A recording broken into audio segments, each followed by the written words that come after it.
ఇవన్నీ వచ్చాక కదా చంద్రబాబు గారు అక్కడ అధికారంలోకి వచ్చింది.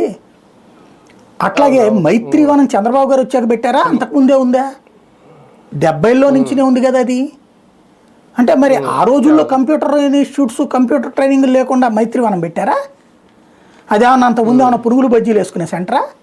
కాదు కదా, అప్పట్లోనే ఉంది కదా. కానీ మనం అది మర్చిపోవాలి, బాబు గారు వచ్చాకే అది బాగుపడింది అని చెప్పాలి.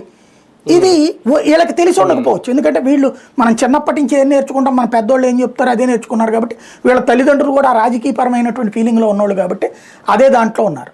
ఓకే, అది మనకు పాత తరంలో తెలియదు కాబట్టి అది అనుకుందాం. తర్వాత వచ్చిన రాజశేఖర్ వచ్చినప్పుడు ఇండస్ట్రీస్ రాలేదా? ఊరు ఎక్స్పాండ్ కాలేదా? ఆ తర్వాత వచ్చినటువంటి కేసీఆర్కి అప్పుడు ఎదగలేదా? అంటే మధ్యలో రోసయ్య వచ్చాడు, అప్పుడు ఇండస్ట్రీస్ వచ్చినాయి.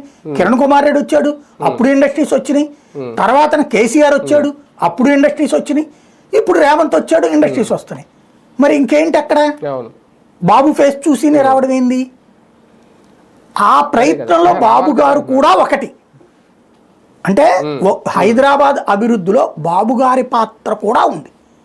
బాబు గారి పాత్ర మాత్రమే అనేటటువంటిది నేను చెప్పినట్టు విద్యావంతులైనటువంటి బానిసల మనస్తత్వం. అది ఆయన వల్లనే ఊరు బాగుపడిపోయింది, ఆయన వల్లనే ఇది అంటే ఆయన ఒక బిల్డింగ్ తెచ్చి ఉంటాడు, అంతకుముందు బోల్డ్ బిల్డింగ్లు ఉన్నాయి అక్కడ.